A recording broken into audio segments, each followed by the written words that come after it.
Je m'appelle Meda Branham, l'épouse du prophète William Branham. Le kyste de Meda Branham, sa tumeur disparue mystérieusement en novembre 1963, avant même que le docteur la touche, alors qu'elle était déjà allongée sur la table d'opération à l'hôpital. Mais avant tout, abonnez-vous sur notre chaîne YouTube William Branham Bibliothèque pour ne pas manquer ce genre de vidéos incroyables. L'histoire du kyste de Meda Branham prend ses débuts en 1949. Branham avait déjà détecté cette kyste en moi depuis 1949, dans un hôtel en Californie.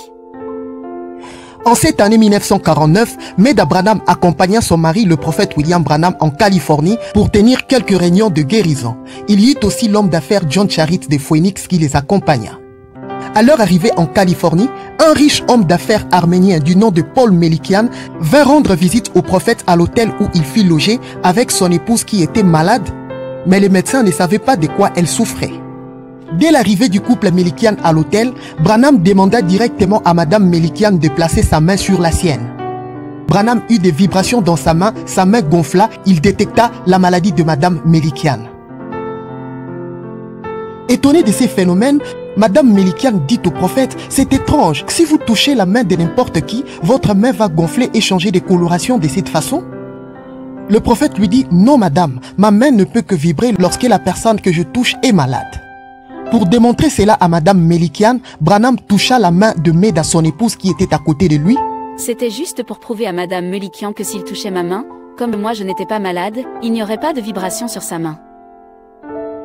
Il dit à cette dame, « Tu vois comme je touche la main de ma femme, comme elle n'est pas malade, rien ne va se passer avec ma main. » Mais à l'instant que le prophète toucha la main de Meda, il y eut des vibrations, sa main gonfla et changea de coloration. Sa femme était malade. Il dit à Meda, « Tu as un kyste dans ton ovaire gauche. » Le mystère dans tout ceci est que je suis restée avec cette kyste en moi pendant 13 ans, depuis 1949 jusqu'en 1962, sans ressentir aucune douleur, ni manifester aucun symptôme.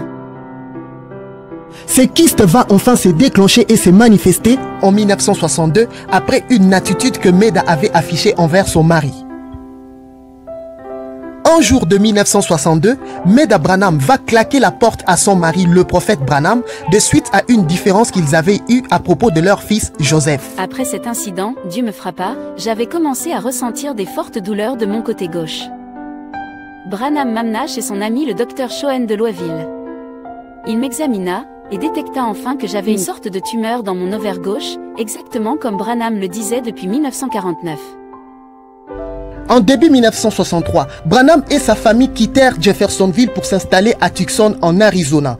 En novembre 1963, Branham s'est dirigé à Shreveport pour une série de réunions au Life Tabernacle du révérend Jack Moore. Mais il s'arrêta d'abord à Jeffersonville, puis prêcha le soir du dimanche 24 novembre 1963 le sermon « Les trois sortes de croyants ».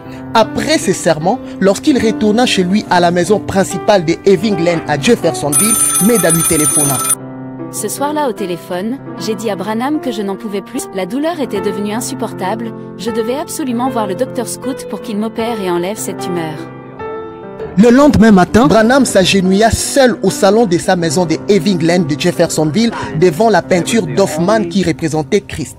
Pendant sa prière devant cette peinture d'Hoffman, la colonne de feu descendit et la super onction du troisième poule descendit sur lui pour la 5e fois depuis la création des écureuils en 1959. Dieu lui dit à cet instant, « Demande ce que tu veux. » Branham dit, « Avant que la main du docteur touche ma femme, je veux que cette tumeur disparaisse. » Le jour de mon opération à l'hôpital, j'étais déjà étalée sur la table d'opération, attendant le médecin.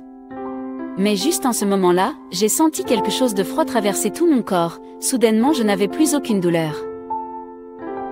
Juste en ce moment, le docteur Scout s'approcha de moi avec ses outils, il fut déjà sur le point d'ouvrir mon ventre pour m'opérer, mais avant cela, il fut d'abord un dernier attouchement, comme une dernière vérification. À cet instant, il fut stupéfait de constater que ma kyste avait mystérieusement disparu. Il ne pouvait plus m'opérer, je me suis levée complètement guérie, mon ventre était redevenu normal, comme si je n'avais jamais été malade. Dieu honora les paroles du troisième poule que Branham avait prononcées pour moi.